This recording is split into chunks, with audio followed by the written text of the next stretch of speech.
এই স্বর্ণের টাকা ব্যাগের মধ্যে নিয়ে গেল। এই টাকা দিয়ে সারা জিন্দগি ভর আমি চলবো, সারা জিন্দগি পার করে দিব, মক্কা মদিনার মধ্যে সময় কাটায় দিব। ওই আল্লাহর বান্দা হজ করবার জন্য মক্কা শরীফ যখন চলে যায়, এই টাকা নিয়ে বাইতুল্লাহ তাওয়াফ করতে পারে না, কারণ ব্যাগের মধ্যে স্বর্ণের টাকা বড় ভারী, বড় কষ্ট হয়। ওই আল্লাহর বান্দা মনে মনে চিন্তা করে, আহারে এই টাকা দিয়ে জিন্দগি আমি পার করে দেওয়ার জন্য নিয়ে আসলাম, এই টাকা লইয়া তো আমি হজ করতে পারি না, কষ্ট হয়।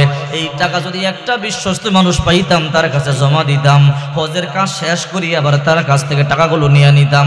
কারে পাই, কোথায় যাই, কারে পাই তালাশ করতেছে। হঠাৎ করে এক আল্লাহর বান্দা বলে, ও আল্লাহর বান্দা, আপনি কেন টেনশন করেন? আপনার মনের মধ্যে কি আশা বলেন?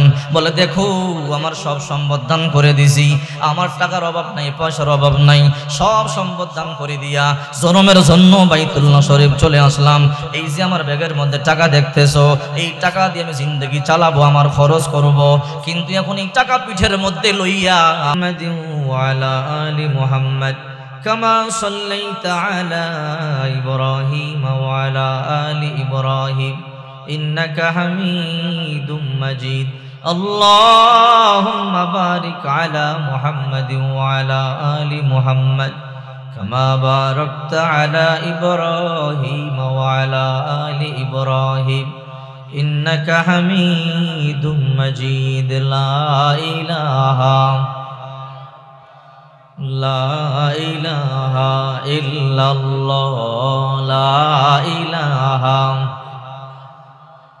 لا إله إلا الله لا إله إلا الله বহু দূর है মদিনা কেমনে যাব জানি না বহু দূর মদিনা কেমনে যাব জানি না দয়াল আল্লাহ দয়া করো দয়াল আল্লাহ দয়া করো ফুরাও মনের বাসনা লা ইলাহা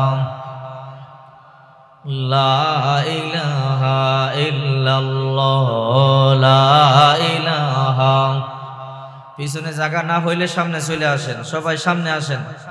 লা ইলাহা ইল্লাল্লাহ লা ইলাহা ইল্লাল্লাহ সবাই পিছনে কিছু শাড়ি বিছাই দেন থাকলে।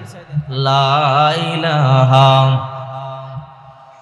এই কালেমা পড়বে যারা কাজে লাগবে মরণ বেলা এই কালেমা পড়বে যারা কাজে লাগবে মরণ বেলা এই কাহালিমার রৌশনীতে এই কাহালিমার রৌশনীতে কবর হবে উজালা লা ইলাহা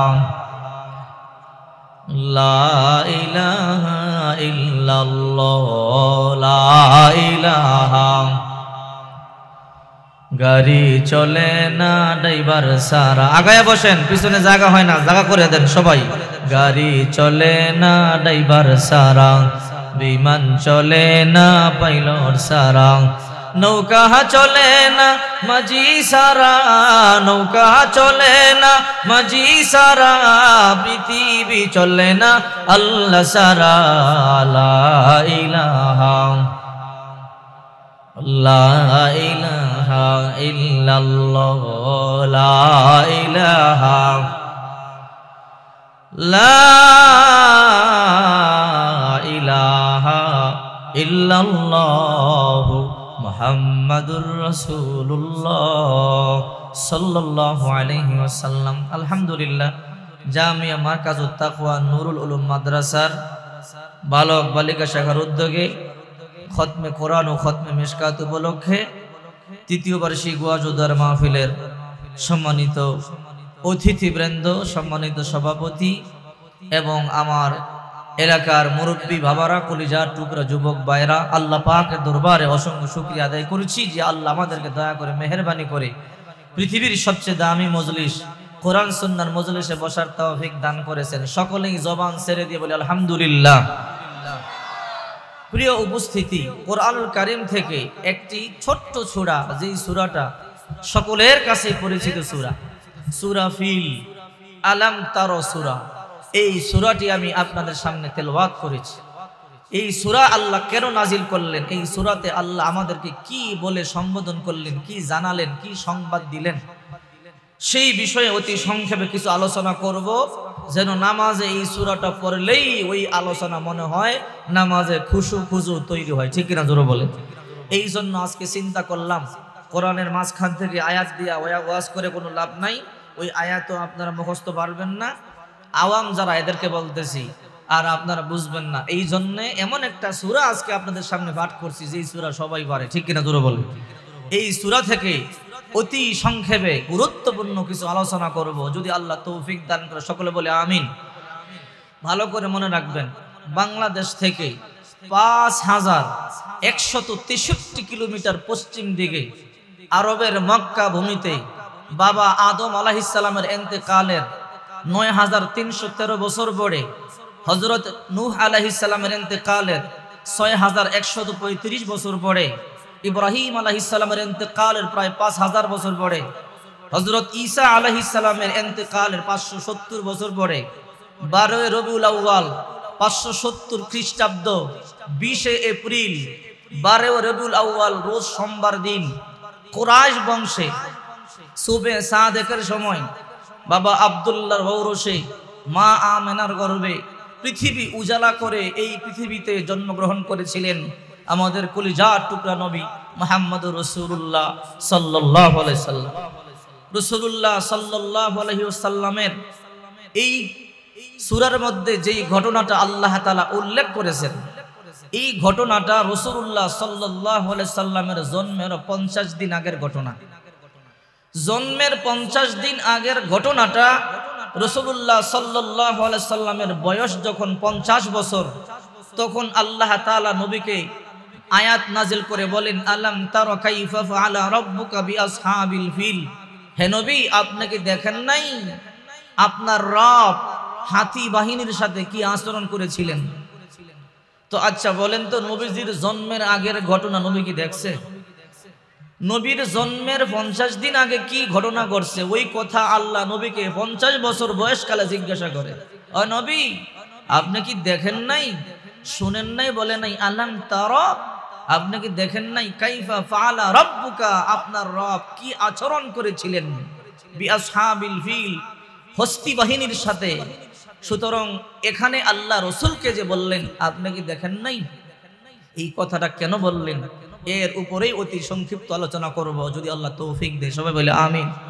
আরে আমাদের নবী তো এমন একজন নবী, মুহাম্মদুর রাসূলুল্লাহ সাল্লাল্লাহু আলাইহি সাল্লাম এই পৃথিবীতে ১,২৪,০০০ মতান্তরে ২,২৪,০০০ নবী রাসূল এই দুনিয়াতে আগমন করেছেন। সমস্ত নবী রাসূলদের মিলায়া যতগুলো মুজিজা ছিল, অলৌকিক ঘটনা ছিল, আর আমাদের নবীর সবার চাইতে একাই বেশি ছিল। সুবহানাল্লাহ বলেন। রাসূলুল্লাহ সাল্লাল্লাহু আলাইহি সাল্লাম এমন বরকতি নবী, যার ব্যাপারে আল্লাহ পাক রব্বুল আলামিন বলেন, ওমা আরসালনাকা ইল্লা রাহমাতাল লিল আলামিন।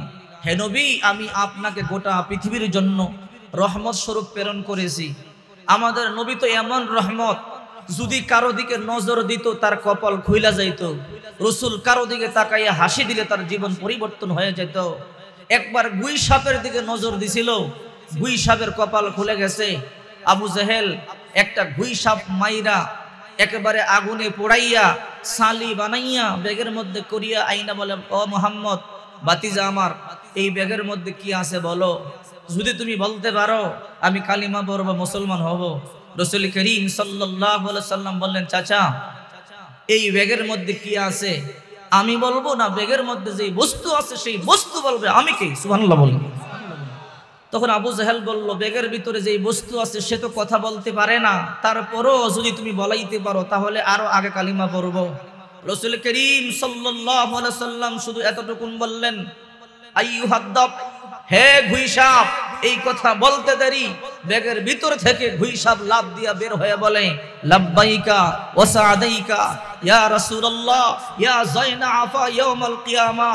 ওগো দয়াল নবী, ও ওগো আখিরাতের বাদশা নবী, আমার কপাল তো খুলে গেছে, আপনি আমার দিকে নজর দিয়েছেন, আমার ভাগ্য পরিবর্তন হয়ে গেছে, আপনি যে আমার দিকে সুনজর দিয়েছেন। আল্লাহু আকবার বলেন। নবী, মান আমানা বিকা ফাজ, আল্লাহর কসম করে বলি, কেহ যদি, আমি আপনার গোলাম হয়ে গেলাম, কেহ যদি আপনাকে মানে আপনার গোলাম হয়, তার কপাল খুলে যাবে। মান কাযিবা খাবা ওয়া খাসির, আর কেহ যদি আপনাকে মিথ্যা মনে করে, অস্বীকার করে, তার কপাল পুড়ে যাবে। রাসূল করিম সাল্লাল্লাহু আলাইহি সাল্লাম বললেন, হে গুইসাব বল, কুল মান আনা, আমি কে? গুইসাব চিৎকার দিয়ে বলে, আনতা রাসূল রাব্বিল আলামিন, আরে আপনি তো বিশ্বের প্রতিপালকের রাসূল। আল্লাহু আকবার বলেন। রাসূল করিম সাল্লাল্লাহু আলাইহি ওয়াসাল্লাম তখন বললেন, লিমান তা'বুদ, গুইসাব তুই ইবাদত করস কার? গুইসাব তখন বলে, ফিস সামাই আরশুহু ওয়া ফিল আরদি সুলতানুহু ওয়া ফিল আরদি বাহরুহু ওয়া ফি সাবিলিহি বাহরুহু, বলতেছে যে ওয়া ফিন নারি কাবুহু ওয়া ফিল জান্নাতি রাহমাতুহু, ফিস সামাই আরশুহু, আসমানে যার আরশ, ওয়া ফিল আরদি সুলতানুহু, জমিনের মধ্যে যার রাজত্ব, ওফিল বাহরি সাবিলুহু, সমুদ্রে যার রাস্তা, ওফিল নারি কাবুহু, জাহান্নামে যার আযাব, ওফিল জান্নাতি রাহমাতুহু, জান্নাতে যার রহমত, আমি ইবাদত করি তার। গুইসাব চিৎকার দিয়া বলে, আশহাদু আল্লা ইলাহা ইল্লাল্লাহু ওয়া আশহাদু আন্না মুহাম্মাদান আবদুহু ওয়া রাসূলুহু। আল্লাহু আকবার বলে। রাসূল করিম সাল্লাল্লাহু আলাইহি সাল্লাম তো এমন রাসূল ছিল, কারো দিকে নেক নজর দিতে দেরি, তার কপাল খুলতে দেরি নাই। রাসূলুল্লাহ জন্মের 50 দিন আগে ঘটনা ঘটেছে। রাসূল দুনিয়াতে জন্মের আগে অনেক অলৌকিক ঘটনা, অনেক মুজিজা ঘটে গেছে। যেমন রাসূল যখন মা আমেনার গর্ভে চলে আসলো, মা আমেনা যেদিকে যায় ওই দিক দিয়ে সুগন্ধি বের হয়, গোসলখানায় গিয়ে গোসল করে, সুগন্ধিতে পুরো গোসলখানা ভরে যায়, থুতু নিক্ষেপ করে সুগন্ধিতে ভরে যায়। আরবের লোকেরা বলে, আব্দুল মুত্তালিব, তোমার পুত্রবধূকে সুগন্ধি ব্যবহার করতে বন্ধ করো, কারণ সুগন্ধি ব্যবহার নিষিদ্ধ ছিল তখন, ওই সময় বিধবা নারীদের জন্য। তোমার পুত্র আব্দুল্লাহ মারা গেছে, এখন তোমার পুত্রবধূ আমেনা সুগন্ধি কেন ব্যবহার করে? আব্দুল মুত্তালিব ঘরে এসে বলে, মা আমেনা, ও মা, তুমি আমার নাক কান সব কেটে দিলা। বাবা, কি হয়েছে? তুমি তো জানো আমাদের ঐতিহ্য, আমাদের অবস্থা, এই দেশের নিয়ম হলো, যদি কোনো স্বামী মারা যায়, বিধবা নারী সুগন্ধি ব্যবহার করতে পারবে না। ও মা, তুমি সুগন্ধি ব্যবহার করো, আমি আইন করেছি, আর সবাই আমাকে লজ্জা দেয়, তুমি যে ব্যবহার করো। আমেনা বলে, বাবা, আমি তো সুগন্ধি ব্যবহার করি না, আল্লাহর কসম করে বলি, আমার গর্ভে সন্তান আসার পর থেকে আমার নিঃশ্বাসের সাথে শুধু সুগন্ধি বের হয়। আল্লাহু আকবার বলে। বাবা, শুধু এটা নয়, একটু আগে জান্নাতি 3 জন নারী এসে আমাকে নূরের মালা পরায় দেয়া গেছে।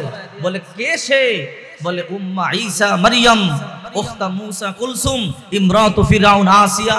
মুসা নবীর মা মারইয়াম একটু আগে এসেছে, মুসা নবীর বোন কুলসুম এসেছে, ফেরাউনের স্ত্রী আসিয়া, এই 3 জন এসে কিছুক্ষণ পূর্বে আমাকে জান্নাতি নূরের মালা আমার গলায় পরাইয়া দিয়ে গেছে। আল্লাহু আকবার বলে।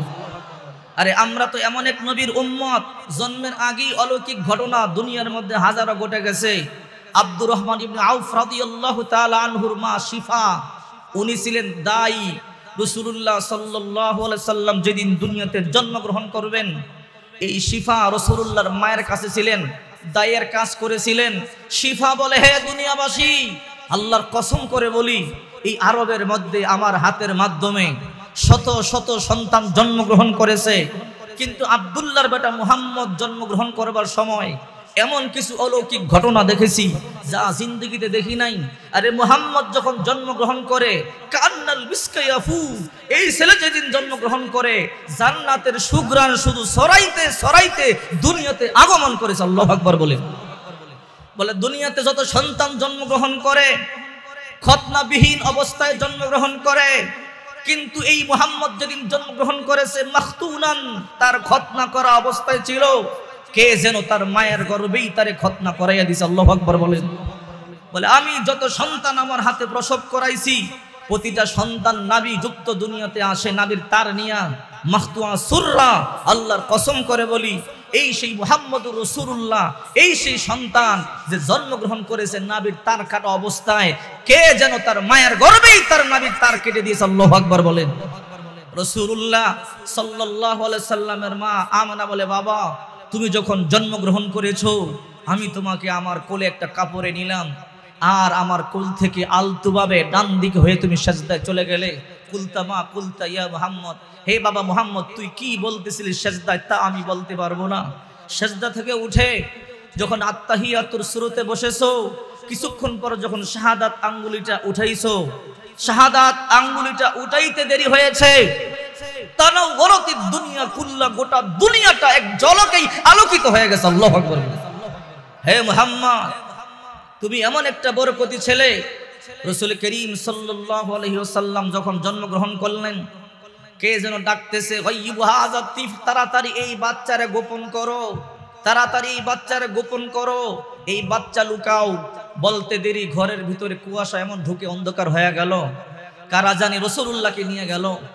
নিয়ে যাওয়ার পরে আকাশ থেকে ঘোষণা আসতেছে, তুফু মাশারিকাল আরদ ওয়া মাগারিবাহা, এই বাচ্চাকে গোটা দুনিয়া পূর্ব থেকে পশ্চিম পর্যন্ত ঘুরাও। বিইসমিহি ওয়া বিনাতিহি ওয়া বিইসমিহি ওয়া বিনাতিহি ওয়া বিসূরাতিহি, এমন ভাবে ঘুরাইবা কেউ যেন বলতে না পারে তাকে চিনি না। তার নাম শুনলেই যেন বলতে পারে হুয়া মুহাম্মদুর রাসূলুল্লাহ। তার চেহারা দেখলেই যেন বুঝতে পারে এর মুহাম্মদুর রাসূলুল্লাহ। তার চরিত্র মাধুর্য দেখেই যেন বুঝতে পারে ইনি মহামানব বিশ্বনবী মুহাম্মদুর রাসূলুল্লাহ। সুবহানাল্লাহ বলেন। রাসূলুল্লাহ সাল্লাল্লাহু আলাইহি সাল্লামকে কিছুক্ষণ পর দিয়ে গেল ঘরে। দিয়ে যাওয়ার পরে চাচা আবু তালিব বলে, বাদশা মুহাম্মদ, আমাদের আরবের নিয়ম হলো যখন কোনো বাচ্চা জন্মগ্রহণ করে এই বাচ্চাকে আমরা মক্কার সামনে নিয়ে যাই সকালবেলা। মক্কার সামনে নিয়ে যাওয়ার পরে বলে দেই উমুকের সন্তান উমুক, উমুক বংশের সন্তান, সে পরিচয় করায় দেয়। হ্যাঁ বাদশা মুহাম্মদ, তুমি যখন জন্মগ্রহণ করেছো আমি কোলে করে তোমাকে মক্কার সামনে নিয়ে গেলাম। মক্কার সামনে নিয়ে যাইতে দেরি, হঠাৎ করে তাকাইয়া দেখি বাজাল কমরু আইয়াদুনু, আসমান থেকে চাঁদটা দৌড়াইয়া তোমার দিকে ছুটে আসতেছে। আল্লাহু আকবার বলে। খশিতু ইয়াকা আলাই, আমি তো ভয় পেয়ে গেলাম, না জানি চাঁদটা তোমার উপরে পড়ে যায়। আমি টেনশনে পড়ে গেলাম। ওয়াল্লাহি আল্লাহর কসম করে বলি আমি ভয় পাইছি, না জানি চাঁদ তোমার উপরে পড়ে। রাসূলুল্লাহ সাল্লাল্লাহু আলাইহি সাল্লাম তখন বড় হওয়ার পরে আবু তালেব জিজ্ঞাসা করলো, চাচা ও ভাতিজা এমন কেন হয়েছিল ছোট্ট কালে? বলে, চাচা আমি যখন জন্মগ্রহণ করেছি আমার বাবা এই দুনিয়া ছিল না। যখন আরবের বাচ্চারা জন্মগ্রহণ করে মাজান্না নামক মেলার মধ্যে বাচ্চাদের বাবারা নিয়া কত খেলনা কিনে দেয়, কত আনন্দ করে ফুর্তি করে। আমার মা কান্তি ছিল, আমার তো স্বামী নাই, আমার মুহাম্মদরে কে খেলনা কিনে দিবে? তখন আল্লাহ বলতেছিল, আমিনা তুই টেনশন করবি না, দুনিয়ার সাধারণ খেলনা আমি আমার বন্ধুরে দিব না। সন্ধ্যা হইতে দে, আসমানের চাঁদ আমি তোর ঘরে পাঠাইয়া দিব, চাঁদ মুহাম্মদের সাথে খেলা করবে। আল্লাহু আকবার।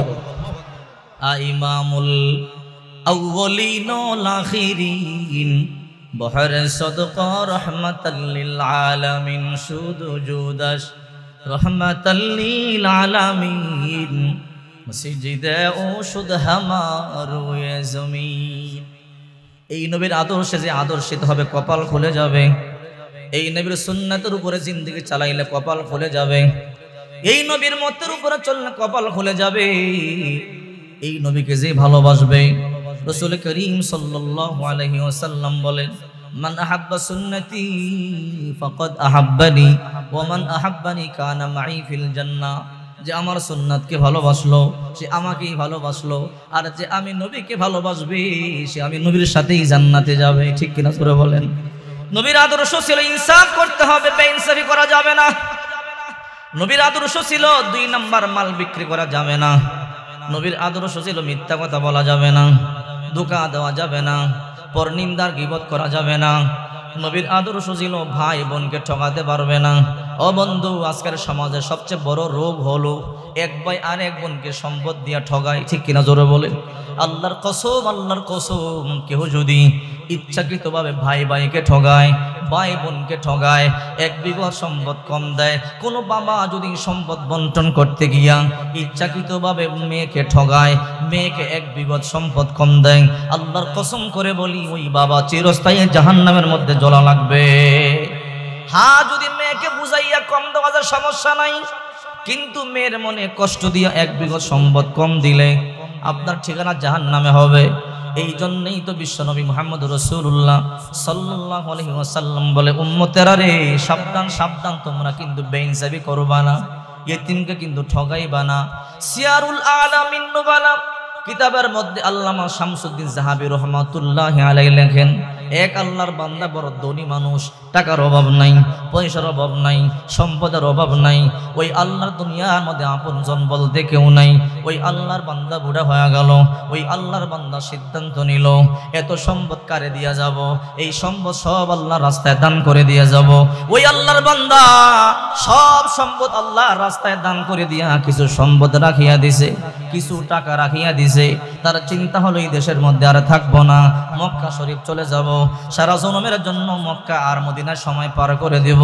ওই আল্লাহর বান্দা এই টাকাগুলো নিয়া সব সম্পদ দান করিয়া মক্কা শরীফে চলে গেল। সিয়ারুল আলামিন নুবালা কিতাবের মধ্যে আল্লামা শামসুদ্দিন সাহাবী রাহমাতুল্লাহি আলাইহি লিখেছেন, ওই আল্লাহর বান্দা মক্কা শরীফে চলে গেল। মক্কা শরীফ চলে যাওয়ার পরে ওই সময় তো টাকা ছিল স্বর্ণের টাকা, দিনার টাকা, রূপার টাকা ছিল দিরহাম টাকা। এই স্বর্ণের টাকা ব্যাগের মধ্যে নিয়ে গেল। এই টাকা দিয়ে সারা জিন্দগি ভর আমি চলবো, সারা জিন্দগি পার করে দিব, মক্কা মদিনার মধ্যে সময় কাটায় দিব। ওই আল্লাহর বান্দা হজ করবার জন্য মক্কা শরীফ যখন চলে যায়, এই টাকা নিয়ে বাইতুল্লাহ তাওয়াফ করতে পারে না, কারণ ব্যাগের মধ্যে স্বর্ণের টাকা বড় ভারী, বড় কষ্ট হয়। ওই আল্লাহর বান্দা মনে মনে চিন্তা করে, আহারে এই টাকা দিয়ে জিন্দেগি আমি পার করে দেওয়ার জন্য নিয়ে আসলাম, এই টাকা লইয়া তো আমি হজ করতে পারি না, কষ্ট হয়। এই টাকা যদি একটা বিশ্বস্ত মানুষ পাইতাম, তার কাছে জমা দিতাম, হজের কাজ শেষ করি আবার তার কাছ থেকে টাকাগুলো নিয়ে নিতাম। কারে পাই, কোথায় যাই, কারে পাই তালাশ করতেছে। হঠাৎ করে এক আল্লাহর বান্দা বলে, ও আল্লাহর বান্দা, আপনি কেন টেনশন করেন, আপনার মনের মধ্যে কি আশা বলেন? বলে, দেখো আমার সব সম্পদ দান করে দিছি, আমার টাকার অভাব নাই, পয়সার অভাব নাই, সব সম্পদ দান করে দিয়া জনমের জন্য বাইতুল্লাহ শরীফ চলে আসলাম। এই যে আমার ব্যাগের মধ্যে টাকা দেখতেছো, এই টাকা দিয়ে আমি জিন্দগি চালাবো, আমার খরচ করব, কিন্তু এখন এই টাকা পিঠের মধ্যে লইয়া বাইতুল্লাহ তাওয়াফ করতে পারি না, হজ করতে পারি না। এমন একটা বিশ্বস্ত মানুষ যদি পাইতাম, তার কাছে জমা দিতাম। হঠাৎ করে আল্লাহর বান্দা বলে, ও আল্লাহর বান্দা, টেনশন করো না, ওই যে একটু সামনে যাও, আল্লাহর বান্দা দেখতেছো, মাথার মধ্যে লম্বা পাগড়ি দেখো, লম্বা জুব্বা, মুখের মধ্যে দাড়ি, তাসবিহ জপতেছে। ওই আল্লাহর বান্দা বড় একজন আমানতদার, তার কাছে অনেকেই টাকা জমা রাখে, আবার সময় বেলা সে টাকাগুলো দিয়ে দেয়। যাও যাও, তার কাছে যাও, তার কাছে গিয়ে টাকাগুলো জমা রাখো। ওই আল্লাহর বান্দা একটু খুশি হয়ে গেল, ব্যাগ ভর্তি স্বর্ণের টাকা নিয়ে বলো, আল্লাহর বান্দা, আমি একজন মুসাফির, আমার দেশ অমুক দেশে সব সম্পদ দান করে দিয়া এই টাকাগুলো নিয়ে আসলাম হজ করবার জন্য, মক্কা মদিনায় জিন্দগি পার করে দিব, এই টাকা দিয়ে আমার জিন্দগি চলবে। ও আল্লাহর বান্দা, পিঠের মধ্যে টাকাগুলো নিয়ে হজ করতে আমার বড় কষ্ট হয়, আমি তোমার কাছে টাকাগুলো আমানত রাখতে চাই। ওই আল্লাহর বান্দা বলল, কোনো সমস্যা নাই, তোমার নাম লেখো, তোমার নাম লেখিয়া আমার ওই যে পিছনের ঘরে রাইখা যাও, সময় মতো আইসা তোমার টাকা তুমি নিয়ে যাইও। ওই আল্লাহর বান্দা নাম লেখিয়া রাখিয়া চলিয়া গেল। হজ করতেছে লম্বা সময়, হজ করেছে, বাইতুল্লাহ তাওয়াফ করেছে, মদিনাতুল মুনাওয়ারায় গেল, আল্লাহর পয়গম্বরকে সালাম দিল, হজের মৌসুম শেষ হয়ে গেল। ওই আল্লাহর বান্দা এবার মক্কা শরীফের দিকে রওনা করলো। যাই যাই টাকা শেষ হয়ে গেল, যার কাছে জমা রাখছি তার থেকে টাকাগুলো নিয়ে নেই, হাঁটি হাঁটি পা পা করে ওই আল্লাহর বান্দা এবার মক্কা শরীফে আসলো, গিয়া ওই ব্যক্তির বাড়িতে গেল, আল্লাহর বান্দা কই, তোমার কাছে টাকা রাখলাম, টাকাগুলো দিয়া দাও, আমার হজ পালন শেষ হয়ে গেল। ভিতর থেকে আওয়াজ, কে তুমি, কারে যাও? এইবারে মালিক রে চাই। এইবারে মালিক তো মরিয়া গেল। কি বলো? বলে, হ্যাঁ মরিয়া গেল, ওনার কাছে টাকা রাখলাম, টাকাগুলো কোথায়? সন্তানদেরকে ডাকো। সন্তানেরা আইসা বলে, কি হয়েছে বলো? তোমার আব্বার কাছে অনেকগুলো টাকা রেখে গেলাম, তোমার আব্বা মরিয়া গেল, টাকা দিয়া গেল না। বলে, আমার আব্বা তোমার টাকা সম্পর্কে আমাদেরকে কিছু বলে নাই। কি বলো? বলে, হ্যাঁ, আসমানটা মাথার মধ্যে যেন ভাঙিয়া পড়ছে। সন্তানেরা বলে, না না, তোমার আব্বা, আমার আব্বা তোমার সম্পর্কে আমাদেরকে কিছু বলেও যায় নাই। বলে, আল্লাহর বান্দারা শোনো, আমি একটা গরিব মানুষ, টাকার অভাব ছিল না, পয়সার অভাব ছিল না, সব সারিয়া আমি সব দান করিয়া এই টাকাগুলো নিয়ে মক্কা শরীফে আসলাম হজ করবার জন্য। এই টাকা যদি না দাও আমি কেমনে চলবো? আমার তো আর সম্পদ বলতে কিছু নাই। বলে, এত কিছু জানি না, আমার আব্বা আমাদেরকে এই টাকার সম্পর্কে কিছু বলিয়া যায় নাই। ওই আল্লাহর বান্দা নইরা সইয়া বাইতুল্লাহর সামনে চোখের পানি সারিয়া কান্না করতেছে, আর বাইতুল্লাহর গিলাফ দরিয়া দরিয়া চোখের পানি সারিয়া কান্না করে বলে, আল্লাহ, তুমি ছাড়া আমার আপন বলতে কেউ নাই। বাইতুল্লাহ চত্বর মাতফ এমন একটা জায়গা, ওই জায়গার মধ্যে কেউ যদি দোয়া করে এই মুহূর্তের মধ্যে আল্লাহ দোয়া কবুল করে। কাবার গিলাফ দুনিয়া দোয়া করলে দোয়া কবুল হয়, জমজমের পানি পান করিয়ে দোয়া করলে দোয়া কবুল হয়, মুজদালিফায় দোয়া করলে দোয়া কবুল হয়, আরাফার ময়দানে দোয়া করলে দোয়া কবুল হয়, মিনায় দোয়া করলে দোয়া কবুল হয়, সাফা মারওয়ায় দোয়া করলে দোয়া কবুল হয়। ওই আল্লাহর বান্দা বাইতুল্লাহ শরীফে মক্কার ঘর কাবা দরিয়া দরিয়া চোখের পানি সারিয়া কান্না করে বলে, আল্লাহ এই দুনিয়া সম্পদ আমার কম ছিল না, সব সম্পদ আমি দান করিয়া দিয়েছি, অল্প কিছু সম্পদ নিয়ে বাইতুল্লাহ শরীফে আসলাম, এই সম্পদ দিয়ে আমি হজ করব, জিন্দগি পার করে দেব, কিন্তু আমার টাকাগুলো ওই আল্লাহর বান্দা মারিয়া দিল। আল্লাহ তুমি স্যার আমার আপন বলতে কেউ নাই। এই আল্লাহর বান্দা জোরে জোরে কাঁদতেছে, ও মালিক তুমি যদি আমার টাকার ব্যবস্থা করিয়া না দাও আমি কার কাছে যাব, আমার দুঃখের কথা কার কাছে বলবো? এই দুনিয়ার মধ্যে আমার আপন বলতে কেউ নাই। চোখের পানি জুইখা সারিয়া কান্না শুরু করে দিল। হঠাৎ করে এক আল্লাহর বান্দা, আল্লাহর ওলি মুহাদ্দাস মিনাল্লাহ, কাবা চত্বরে আল্লাহ তাআলা মাঝে মাঝে আল্লাহর ওলিদেরকে রাখিয়া দেয়। প্রত্যেক যুগে যুগে একজন আল্লাহর ওলি কাবা চত্বরে থাকে। কোন মুমিন বান্দা বিপদে পড়লে ওই মুহাদ্দাস মিনাল্লাহ ব্যক্তিরা, ওই আল্লাহওয়ালা বান্দারা, ওই গাউস কুতুবেরা আল্লাহ তাআলা তাদের মাধ্যমে গায়বী সাহায্য করে। ওই আল্লাহর বান্দার নজরে পড়ল আল্লাহর ওলি, এইবার এই ব্যক্তিরা ডাইকা বলে, আল্লাহর বান্দা এই কাবা ঘরের গিলাফ ধরিয়ে কেন কান্না করতেছো বলো? বলে আপনারে বললে কি হবে? বলে বলো। বলে দেখেন না আমার টাকার অভাব ছিল না, পয়সার অভাব ছিল না, সব সম্পদ দান করে দিয়ে বাইতুল্লাহ শরীফে আসলাম। ও আল্লাহর বান্দা আমার টাকাগুলো এক ব্যক্তির কাছে জমা রাখছিলাম, আমার হজ করতে কষ্ট হয়, কাবা ঘর তওয়াফ করতে কষ্ট হয়, এই জন্য জমা রাখছিলাম। ওই আল্লাহর বান্দার বাড়িতে গেলাম টাকার জন্য। এখন তার সন্তানেরা বলে আব্বা মরিয়া গেল, আমার টাকা অস্বীকার করে, এখন আমার ঘর নাই বাড়ি নাই, কই যাব, কার কাছে যাব? এখন আমার টাকা নাই পয়সা নাই, কেমনে আমি জিন্দগি পার করব? আমি তো সারা জিন্দগি ভর মক্কা কাটায়া দেব। এই সিদ্ধান্ত নিয়ে আমি বাইতুল্লাহ শরীফে আসলাম। এইবার ওই আল্লাহর বান্দা বলে আপনি কান্না করবেন না, আপনি একটা কাজ করেন। বলে কি কাজ? বলে আপনি জমজমের পানি দিয়ে ওযু বানান। জমজমের পানি দিয়ে ওযু বানাইয়া এবার জমজম কূপের সামনে গিয়া ঈশার নামাজের পরে 2 রাকাত নামাজ পড়িয়া ওই জমজম কূপের সামনে গিয়া ডাক দিবেন, ও আল্লাহর বান্দা তুমি আমার টাকাগুলো দাও, আমার টাকা কোথায় রাখছো সংবাদটা দিয়া দাও। দেখবেন ওই আল্লাহর বান্দা জমজম কূপ থেকে ওইটা তোমার টাকার সংবাদ তোমারে দিয়া দিবে। আল্লাহু আকবার বল। এবার আল্লাহর বান্দা তাই করলো, ওযু বানাইয়া জমজমের পানি দিয়ে ওযু করিয়া জমজম কূপের সামনে গিয়া 2 রাকাত নামাজ আদায় করলো। 2 রাকাত নামাজ আদায় করিয়া জমজম কূপটা সামনে রাইখা এবার 2 রাকাত নামাজ পড়িয়া ডাইকা বলে, আল্লাহর বান্দা তোমার কাছে আমি সম্পদ রাখিয়া গেলাম, আমার সম্পদের সিদ্ধান্ত তুমি দিয়া দাও, আমার সম্পদ কই রাখছো তুমি বলিয়া দাও। ওই আল্লাহর বান্দা ডাকে কিন্তু জমজম কূপ থেকে উঠে না। এবার ওই আল্লাহর বান্দা আবার ওযু বানাইয়া দ্বিতীয়বার আবার 2 রাকাত নামাজ আদায় করিয়া জমজম কূপের সামনে গিয়ে আবার দোয়া করে, আল্লাহর বান্দা আমার টাকা কই রাখছো দিয়া দাও, আমার টাকার সংবাদ বলিয়া দাও। এই রকম 10 রাকাত নামাজ করছে 5 বার, কিন্তু ওই আল্লাহর বান্দা তো উঠে না। এই আল্লাহর বান্দা নৈরাশ হয়ে গেল, চোখের পানি সারিয়া কান্না করিয়া একটু সামনে আসলো। আসার পরে বলে, ও ভাই আপনারা বললেন জমজম কূপের সামনে গিয়ে নামাজ পড়িয়া বললে ওই ব্যক্তি জমজম কূপ থেকে উঠিয়া আমার সম্পদের সংবাদ দিয়া দিবে। আমি তো বললাম ওই ব্যক্তি তো সংবাদ দিল না। বলে তাই নাকি? বলে হ্যাঁ। বলে নৈরাশ হইও না, আর একটু কষ্ট করতে হবে। বলে কি কাজ? বলে আর একটু কষ্ট করলে তোমার সম্পদ পাইবা। বলে কি কষ্ট বলেন? বলে তোমাকে ইয়ামেন যাইতে হবে। ইয়ামেন সৌদির পাশের রাষ্ট্র, আমাদের পাশের রাষ্ট্র যেমন হলো বর্তমানে ভারত, এইরকম সৌদির পাশের রাষ্ট্র ইয়ামান। ইয়ামেনে যাইবা। আমাদের দেশে যেমন একটা জমজম কূপ আছে, ইয়ামেনও একটা বারহুদ কূপ আছে। ওই বারহুদ কূপের সামনে গিয়ে 2 রাকাত নামাজ পড়িয়া জমজম কূপের সামনে যেমন বললা, আল্লাহর বান্দা দাঁড়াও, ও আল্লাহর বান্দা দাঁড়াইয়া আমার সম্পদের সংবাদ দিয়া দাও। ওই রকম বারহুদ কূপের সামনে গিয়া বলবা, ও আল্লাহর বান্দা ওই ব্যক্তি যদি জাহান্নামী হয় তাহলে ওই ব্যক্তি বারহুদ কূপ থেকে লাফ দিয়ে দাঁড়াইয়া তোমার সম্পদের সংবাদ বলিয়া দিবে। আল্লাহু আকবার বলেন।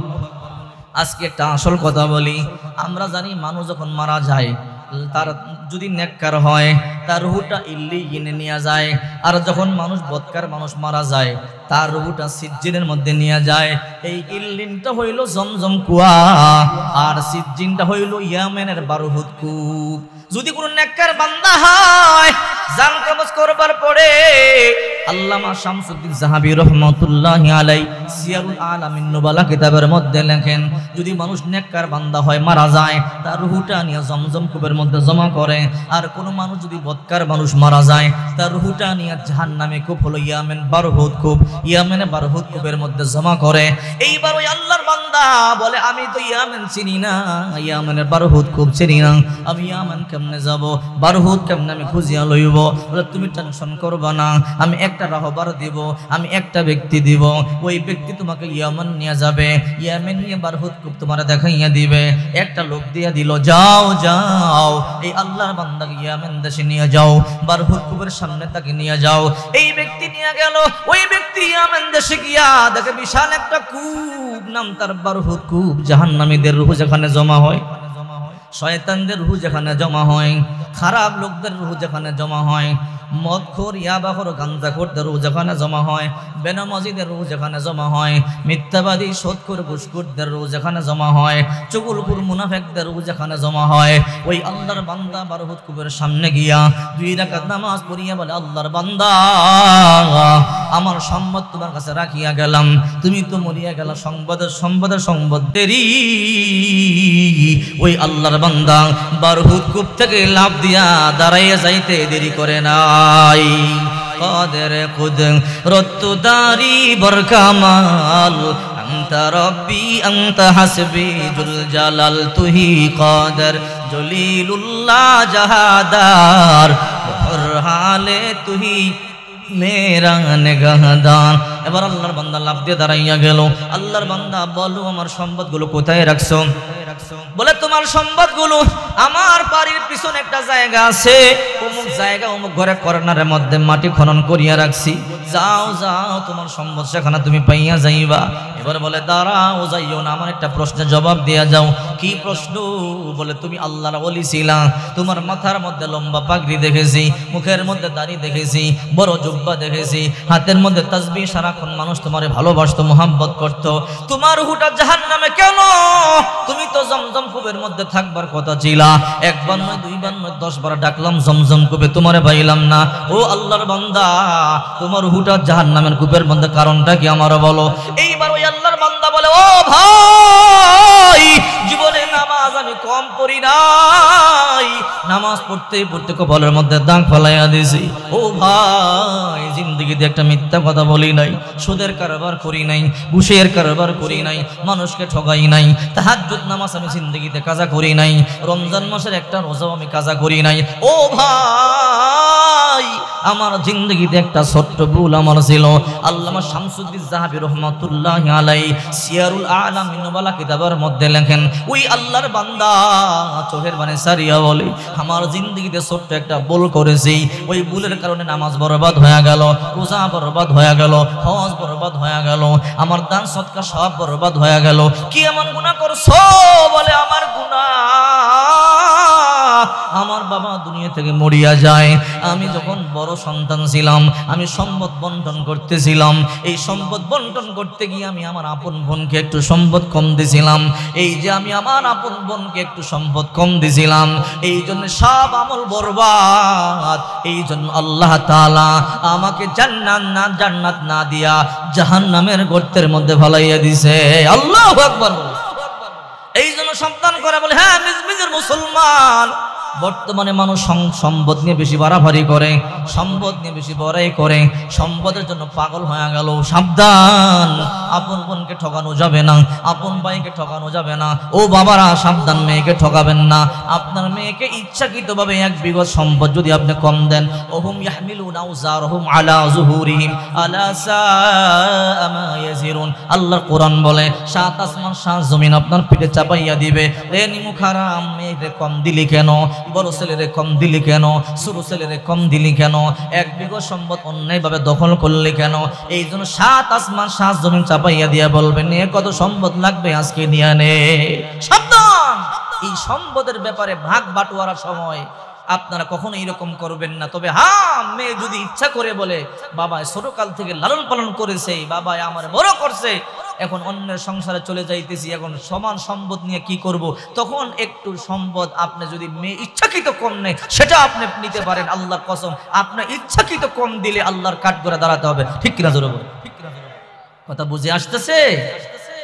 এই যে আমি সূরাটা তেলাওয়াত করেছি আপনাদের সামনে, এই সূরার কথা বলতে গিয়া রাসূলুল্লাহর জীবনী এসে অতিরিক্ত একটি আলোচনা করে ফেললাম। আসুন এবার অতি সংক্ষেপে এই সূরা থেকে একটু আলোচনা করি। আমার হাতে সময় আছে মাত্র 25 মিনিট, এর মধ্যে আমি শেষ করব। এরপরে আমাদের প্রধান বক্তা মুফতি সবার পরিচিত আজহারুল ইসলাম আজমি সাহেব দামাত বারকাতুহুল আলিয়া উনি চলে এসেছে, আলহামদুলিল্লাহ বলি। হুজুর আসবেন, হুজুরের অপেক্ষায় আছেন আপনারা, আমিও জানি। হুজুর চমৎকার বয়ান করে, হুজুরের বয়ান শুনে যাবেন, দোয়ার মাধ্যমে শেষ হবে আজকের মাহফিল। আল্লাহ আমাদের তৌফিক দাও, সবাই বলি আমিন। এই সূরাতে আল্লাহ তাআলা হাতি বাহিনীর কথা কেন বললেন শুনলে আশ্চর্য হবেন। রাসূলুল্লাহর জন্মের 50 দিন আগের ঘটনা আল্লাহ তাআলা রাসূলকে 50 বছর পরে গিয়া বলে, ও নবী আপনি কি দেখেন নাই আপনার রব হাতি বাহিনীর সাথে কি ব্যবহার করছে? সৌদি আরবের পাশের দেশ ইয়ামান, ইয়ামানের পাশে একটা দেশ আছে আবিসিনিয়া। এই আবিসিনিয়া দেশটা ইয়ামেন থেকে 6-7 গুণ বড়। তো আবিসিনিয়ার বাদশার নাম ছিল নাজ্জাশী। তো নাজ্জাশী বাদশা একদিন তার মন্ত্রী পরিষদের লোকদেরকে বলে, পাশের দেশটা ইয়ামেন, আমার ইয়ামেন দখল করতে বড় ইচ্ছা হয়। বলে তোমরা কে পারবা? সেনাপতিদেরকে ডাইকা বলে, যদি তোমরা ইয়ামান দখল করতে পারো, যে ইয়ামেন দখল করে দিবা আমি তাকে ইয়ামেনের গভর্নর বানাবো। যে ইয়ামেনের রাজধানী সানাতে আমাদের দেশের আবিসিনিয়ার পতাকা উড়াইতে পারবা, আমি ইয়ামেনের গভর্নর বানাবো। তখন তার সেনাপতিকে ডাকলো, সেনাপতি বলল, হ্যাঁ আমি পারবো, তবে শর্ত হলো আমার সাথে একজন সৈনিক দিতে হবে। আমার পরে যে আছে, বলে কে? নাম তার আব্রাহা, সে বড় সাহসী, তাকে আমার সাথে দিতে হবে। এবং একটা সমস্যা, সে অনেক ঘাটতেরা, কথা শুনতে চায় না। আপনি এই কথা তারে বলে দিবেন, সেজন্য আমার সব কথা শোনে। বাদশাহ তার সেনাপতিরে বলল, অবশ্যই বলবো, তোমার কথা অবশ্যই সে মানবে। এবার আব্রাহাকে ডাকলো। আব্রাহা বলে, কি? বলে তুমি সেনাপ্রধানের সাথে ইয়ামেন যাবে, ইয়ামেন দখল করবে, সেনাপ্রধান যেমনে তোমাকে কমন করে ওইভাবে মানবে। বলে ঠিক আছে। ইয়ামেন চলে গেল, মাত্র একদিনের মধ্যে ইয়ামেন জয় করে ফেলছে। ইয়ামেনের সানাতে আবিসিনিয়ার পতাকা উড়াইয়া দিচ্ছে। এখন এই দুইজনই চাইতেছে ইয়ামেনের গভর্নর হইতে। বাদশার সামনে গেছে, বাদশাহ আমরা তো ইয়ামেন জয় করলাম, আপনি তো বললেন যে ইয়ামেন জয় করতে পারবে, যার মাধ্যমে হবে তাকে আপনি ইয়ামানের গভর্নর বানাবেন। মানে আব্রাহা বলতেছে যে আমি ইয়ামেন জয় করছি, আর সেনা প্রধান বলে না আমি জয় করছি। আব্রাহা সে শুধু মোবাইল ফোন নিয়ে, অর্থাৎ ওই জমানায় যা ছিল তা নিয়ে ব্যস্ত ছিল, সে কোনো যুদ্ধই করে নাই। যুদ্ধ যা করার আমি করছি, আমি জান বাজি রেখে যুদ্ধ করছি, আমারে গভর্নর বানান। এখন দুইজনেই পারাপারি শুরু করছে। বাদশাহকে আমি কেমনে কারে দেই, আমি তো দেখি নাই, কেমনে কাকে বলবো যে কে যুদ্ধে কার কারণে যুদ্ধে জয়লাভ করছো। এবার আব্রাহা বড় চালাক, বড় সাহসী, কয়েক কাজ করেন, বলে কি? সেনাপ্রধান রে আর আমার যুদ্ধ লাগান, এই যুদ্ধে যে জিতবো সে হবে ইয়ামেনের গভর্নর, আর যে মরবো সে শেষ। এবার দেখে কে জিতে। এবার বাদশাহ কই ভালো কথাই তো বলছো, আমারও ঝামেলা শেষ, একজন থাকবে একজন মরবে, যুদ্ধ লাগো। এবার দুইজন যুদ্ধ লাগছে, সেনাপ্রধান মরছে, এই আব্রাহা যুদ্ধে জয়লাভ করছে। এবার আবিসিনিয়ার বাদশাহ বলে, আব্রাহা যাও, তোমারে আমি ইয়ামেনের গভর্নর বানায়া দিলাম। অতি সংক্ষেপে বলবো, মনোযোগ সহকারে শুনবেন। এই সূরাটা এই জন্য আমি আজকে তেলাওয়াত করেছি, নামাজে তেলাওয়াত করেন আপনারা। এই সূরা তেলাওয়াত করলে এই জন্য এই ঘটনা মনে পড়ে যায়, তাহলে নামাজের মধ্যে খুশু তৈরি হবে। এই জন্য সিদ্ধান্ত নিলাম, যখন এলাকার মধ্যে বয়ান করব, ছোট ছোট সূরার মধ্যে আল্লাহ কি বলছে ওগুলো নিয়ে আলোচনা করব। ঠিক কিনা জোরে বলেন? কারণ যেন আপনারা বুঝতে পারেন কুল হুয়াল্লাহ সূরার মধ্যে আল্লাহ কি বলছে, আলহামদু সূরার মধ্যে আল্লাহ কি বলছে, তাব্বাত ইয়াদা সূরার মধ্যে আল্লাহ কি বলছে। এই জন্য আজকে সিদ্ধান্ত নিলাম, কোরআনের মধ্যখান থেকে তো সবসময় বয়ান করি, আর করব না। ছোট ছোট সূরা যেগুলো আপনারা মুখস্থ পারেন এগুলো থেকে আলোচনা করব। আজকে আলোচনা করতেছি আলাম তারা কাইফা ফাআলা রাব্বুকা বিআসহাবিল ফিল। ইয়ামেন জয় করে ফেললো আব্রাহা। যখন ইয়ামান জয় করে ফেললো, হঠাৎ করে তাকাইয়া দেখে ইয়ামেন থেকে হাজার হাজার মানুষ গাট্টি বসকা নিয়ে মক্কার দিকে যায়, পাশের দেশ সৌদি আরবে যায়। আবরাহা জিজ্ঞাসা করে, এই ইয়ামেনের লোকেরা তোমরা গাট্টি বসকা নিয়ে মক্কার দিকে কই যাও? বলে হজের মৌসুম শুরু হয়ে গেল, কয়েকদিন পরেই তো হজ শুরু হয়ে যাবে। মক্কা শরীফ যে হজ করবার জন্য যাই, তখনও খ্রিস্টানেরা হজ করত, ইহুদিরা হজ করত। ওই জমানায় যখন হাজার হাজার মানুষ হজ করবার জন্য মক্কা শরীফে যায়, পাশের দেশ আবরাহা মানতে পারে না। আবরাহা কয়, না না, আমরা ইয়ামন থেকে মানুষদেরকে মক্কা যাইতে দিব না। আমি ইয়ামেনের মধ্যে একটা এরকম কাবা বানাবো, যে কাবার মধ্যে মানুষেরা হজ করবার জন্য আসে।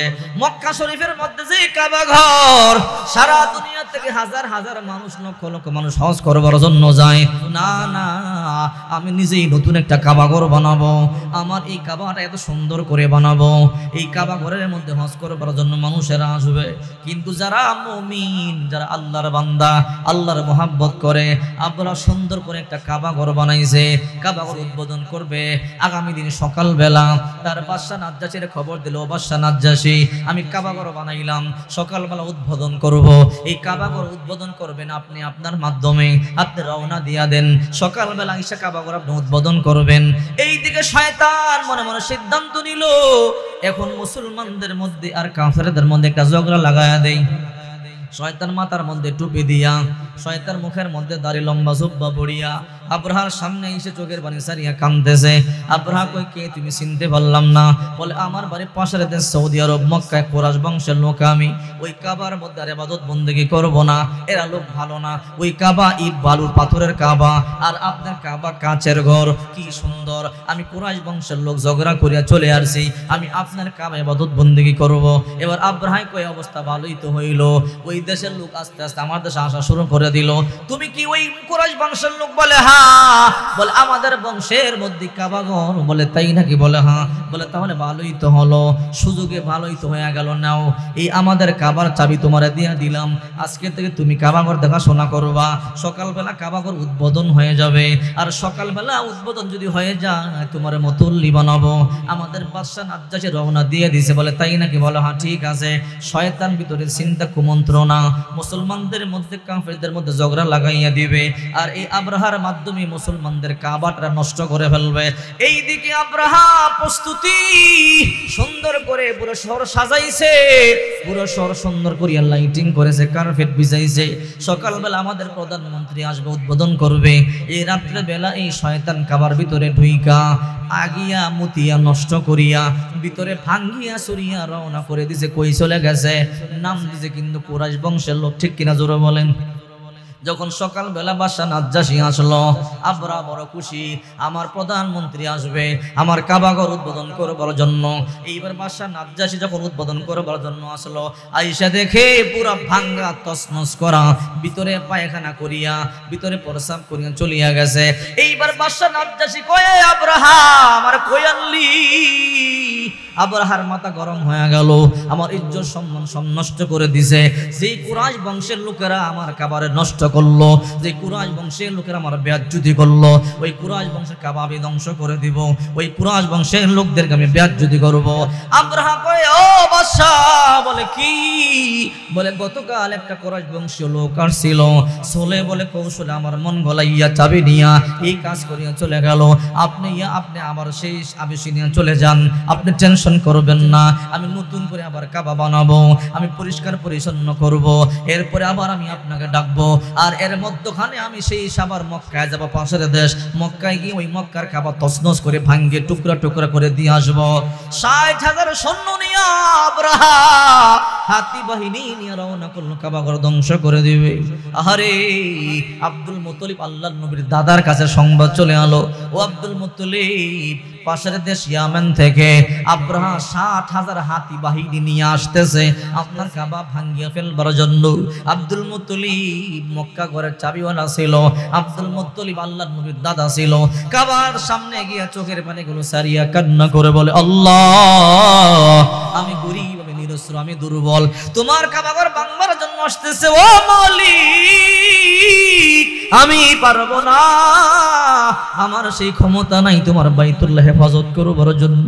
আল্লাহ, তুমি তোমার ঘরে হেফাজত করো। আল্লাহ, আমি জানি এই বাইতুল্লাহর মালিক তুমি। তুমি, আল্লাহ আমি ভালো করে জানি তুমি হ্যাঁ দেখনেওয়ালা, তুমি জাননেওয়ালা। এবার আব্দুল মুত্তালিব চোখের পানিগুলো সারিয়া কান্না শুরু করে দিল।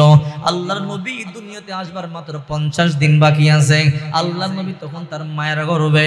আল্লাহর নবীর দাদা আব্দুল মুত্তালিব দৌড়ে বাড়িতে চলে গেল, গিয়ে বলে মা মানে একটু তাড়াতাড়ি বাইরে আয়। ও বাবা কেন? বলে আমি জানি তোর গর্বে আমার যে নাতিটা আছে বড় বড় কতি নাতি, আমেনারে আয় বাইতুল্লাহর গিলাফটা দুইরা একটু আল্লাহর দরবারে দোয়া করে দে, এই সন্তানটার উসিলে দোয়া কর, আল্লাহ বাইতুল্লাহর হেফাজত করবে। এবার আল্লাহর নবীর মা আমেনা হাঁটি হাঁটি পা পা করে বাইতুল্লাহর সামনে আসলো। বাইতুল্লাহর ঘরের গিলাফ ধরিয়ে বলে আল্লাহ আমি জানি আমার কোনো নাম নাই, দাম নাই, ক্ষমতা নাই, কিন্তু আমি অনেক অলৌকিক ঘটনা দেখেছি আমার গর্ভের সন্তানটার। ও আল্লাহ তাকে নিয়ে অনেক সংবাদ শুনতে পাইছি গায়েব থেকে। আল্লাহ আমার গর্ভে যে সন্তানটা আছে এই সন্তানটার উসিলায় তুমি তোমার ঘরকে হেফাজত করো। আল্লাহু আকবার বলে এই কথা বলে আমেনা চলে গেল। হঠাৎ করে আব্দুল মুত্তালিব তাকাইয়া দেখে কাবার সামনে বড় একটা সাপ দেখা যায়, বিশাল বড় মাথাওয়ালা সাপ। আব্দুল মুত্তালিব আশ্চর্য হয়ে গেল, কিরে কাবার সামনে সাপ তুই কোত্থেকে আসলি? এই সাপটা সাধারণ সাপ না, মুসা নবীর লাঠি। এই সাপে বলে আব্দুল মুত্তালিব তুমি ভয় পেও না, টেনশন করো না, আবরাহার 60,000 সৈন্য এক টান দিয়ে আমার পেটের ভিতরে নিয়ে যাব। আল্লাহু আকবার বলে। কে তুমি, কি তোমার পরিচয় বলো? বলো আমি মুসা নবীর লাঠি। হঠাৎ করে একদিন মুসা নবীর লাঠি খুঁজিয়া পায় না। মুসা পয়গম্বর বৃহস্পতিবার রাত লাঠি খুঁজে পায় না। শুক্রবার সকালবেলা লাঠি পাইয়া কয় কিরে লাঠি কয়ে গেছিলি? ও নবী মুসা আপনার কাছে আমি থাকতে পারি, আপনি যা বলবেন তা শুনতে পারি, আপনি যা বলবেন তা আমি শুনবো, কিন্তু প্রতি বৃহস্পতিবার রাত আমার ছুটি দেওয়া লাগবে। বলে কেন? বলে আমি মিশর থেকে হাঁটিয়ে হাঁটিয়ে সৌদি আরব যাবো। সৌদি আরব এমন একটা জায়গা আছে যেখানে আখিরি নবী মুহাম্মদ রাসূলুল্লাহ সাল্লাল্লাহু আলাইহি ওয়াসাল্লাম দুনিয়াতে আসবে। ও মুসা নবী আমি দুনিয়াতে যতদিন জিন্দা থাকবো প্রতি বৃহস্পতিবার রাত সেই ঘরটাকে আমি তাওয়াফ করব, সেই বাইতুল্লাহকে আমি তাওয়াফ করব। এই জন্য মুসা নবী যখন দেখলো আল্লাহ নবীর কথা বলে, রহমাতুল লিল আলামিনের কথা বলে, এই জন্য বললো যা যা প্রতি বৃহস্পতিবার রাত আমি তোরে ছুটি দিয়ে দিব। সেই মিশর থেকে সাপ প্রতি বৃহস্পতিবার রাত হাঁটিয়া হাঁটিয়া মিশর থেকে সৌদি আরবে আসতো, বাইতুল্লাহ তাওয়াফ করতো, বাইতুল্লাহ তাওয়াফ করিয়া নবীর ঘরটা তাওয়াফ করিয়া আবার চলিয়া যাইতো। এইবার যখন লাঠিয়ে শুনতে পাইল আল্লাহ ওই যে আবরাহা আসতেছে কাবা ঘর ভাঙবার জন্য, ওই আর বসে থাকা যায় না, আর বসে থাকা যায় না। আল্লাহর নবী দুনিয়াতে আসার আর মাত্র 50 দিন বাকি। আব্দুল মুত্তালিব আপনি টেনশন করবেন না, ভয় পাবেন না, আপনার সৈন্য না থাকতে পারে, আমি সাপ একাই যথেষ্ট, আমি ধ্বংস করে দেব। এইবার আব্দুল মুত্তালিব বলে সাপ না না আমি তোর মাধ্যমে বাইতুল্লাহ হেফাজত করতে চাই না, আমারও তো অনেক সৈন্য আছে, অনেক যুবক আছে, যুদ্ধ করলে আমিও করতে পারি না রে না। এই ঘরের একজন মালিক আছে, আমি ওই মালিকের উপরে ঘরটার আমানত সারিয়া দিলাম, তুই তাড়াতাড়ি চলিয়া যা, ওই মালিক ওই আবরাহার সাথে মজার খেলা খেলবে। আল্লাহু আকবার বলে আবরাহা আসতেছে 60,000 সৈন্য নিয়ে। আব্দুল মুত্তালিব তার দলবলকে বলল, আগের দিন বলল তোমরা সবাই পাহাড়ে চলে যাও, গুহার মধ্যে আশ্রয় গ্রহণ করো। হে আমার সৈন্যরা, এই এলাকার মধ্যে গজব আসতে পারে, আমার বিশ্বাস আসমানের মালিক গজব শুরু করলে পুরো এলাকা তছনছ করে দিবে। তোমরা যাও যাও তোমাদের মালসামানা নিয়া তোমরা পাহাড়ের গুহার মধ্যে গিয়ে ঢুকিয়া যাও। সবাই মালসামানা নিয়ে পাহাড়ের গুহায় ঢুকে গেল। আব্দুল মুত্তালিব রাত 3টার দিকে তাকাইয়া দেখে হঠাৎ করে আরব সাগর থেকে একদল পাখি উড়ে উড়ে বাইতুল্লাহ শরীফের সামনে আইসা 2.5টা চক্কর দিয়ে বল চলে যায়। আব্দুল মুত্তালিব দাঁড়ায় তাকাইয়া রইল। পাখিরা বলে, ও আব্দুল মুত্তালিব কিছু বলবা কিনা বলো, আগে তো তোমাদেরকে দেখি নাই। বলে আগে আল্লাহ আমাদেরকে বানায় নাই। ও আব্দুল মুত্তালিব টেনশন করবা না, এই আবরাহাকে ধ্বংস করবার জন্য আল্লাহ আমাদেরকে তৈরি করেছে, আবরাহারে আসতে দাও, এটেম বুম মারিয়া মারিয়া ধ্বংস করে দেব। আল্লাহু আকবার। আবরাহাকে এখন আমি আর টেনশন করি না, আমি আর টেনশন করি না। আল্লাহ তাআলা তার দল পাঠাইয়া দিয়েছে, এই পাখির মাধ্যমে আল্লাহ হেফাজত করবে। 20,000 পাখি ছিল, একটা পাখির মধ্যে 3টা দানা ছিল।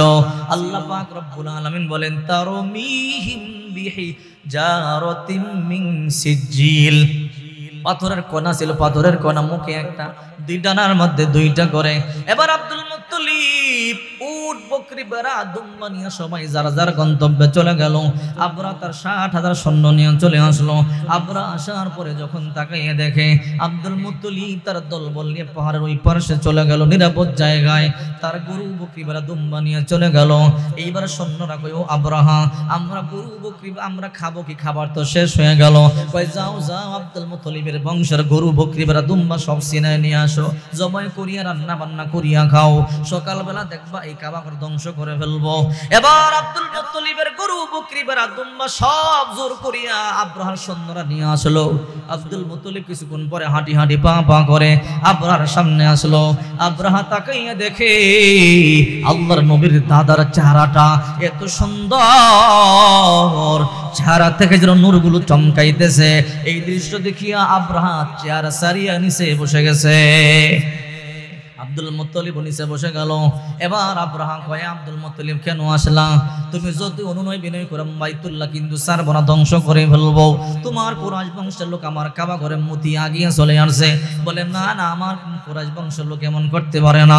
তোমার কুরাইশ বংশের লোক এমন করছে, আমার বলেছে, আমি বিশ্বাস করে চাবি দিছিলাম, এখন তোমার কাবা ভাঙবার জন্য আমি চলে আসলাম। তুমি যতই মানা করো আমি কিন্তু শুনবো না।